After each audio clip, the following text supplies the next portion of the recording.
রাজধানীর তেজগাঁও শিল্প এলাকার নাখালপাড়ায় বেসরকারি হাসপাতালের একটি বহুতল ভবন নির্মাণের পাইলিং করার সময় মাটি ধসে পড়েছে। এ ঘটনায় আহত হয় ৪ জন।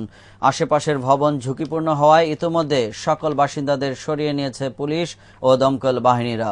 রিপোর্ট রফিকুজ্জামানের।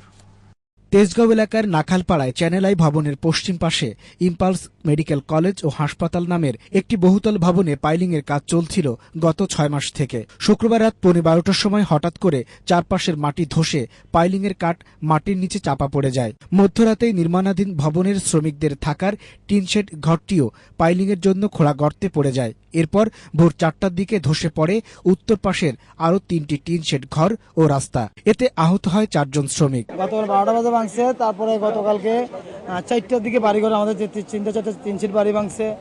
মেশিন টেশিন সহকারে মানুষ টানুষ সহকারে রাত্রে ১২:৩০ ১টার দিকটা মাটির নিচে চলে যায় এবং পরবর্তী ঘটনা ঘটছে রাত্রে ৩:৩০ থেকে ৪:৩০টার ভিতরে উত্তর পাশের রাস্তা দুটা টিনশেড বাড়িঘর সহকারে ধসে নিচে পড়ে গেছে। সংবাদ পেয়ে দমকল বাহিনীর কয়েকটি ইউনিট ও পুলিশ ঘটনাস্থলে পৌঁছায়। এরপর দমকল বাহিনী গিয়ে আশপাশের বহুতল ভবনের বাসিন্দাদের সরে পড়তে বলে। আমরা আশঙ্কা করছি যে এই ৬তলা ভবন দুটো ভেঙে পড়তে পারে।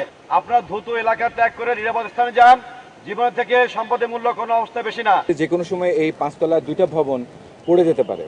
এখন যে ইমিডিয়েটলি যেটা দরকার সেটা হলো যে এটাকে ঠেকা দেওয়া।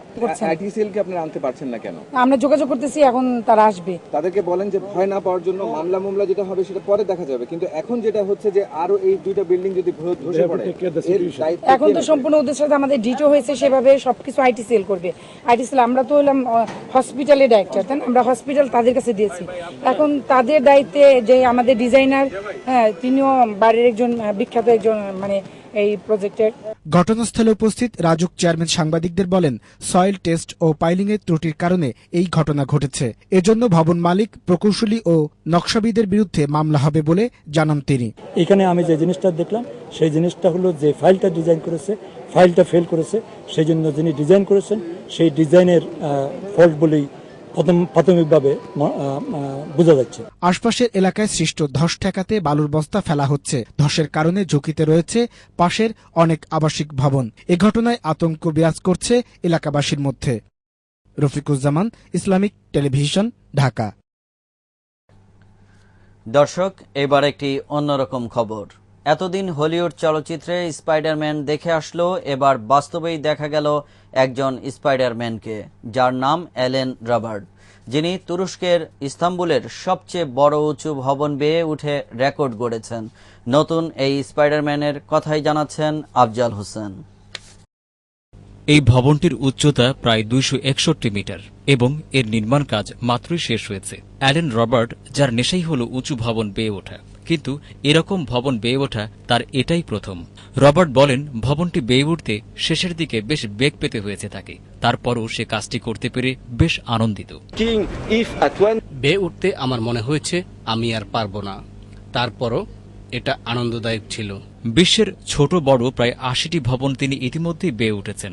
এবার মাত্র ১ ঘন্টা ৫০ মিনিটেই ইস্তাম্বুলের মতো এত বড় উঁচু ভবন বেয়ে উঠে তিনি আবার প্রমাণ করলেন এ কাজে তিনি সেরা। Afzal Hossain, Islamic television, international desk. সুপ্রিয় দর্শক, এরই সঙ্গে শেষ করছি এবারের সংবাদ ৭ দিন। এতক্ষণ আমাদের সাথে থাকার জন্য ধন্যবাদ আপনাদের সবাইকে। আল্লাহ হাফেজ। ভালো থাকুন, সুস্থ থাকুন।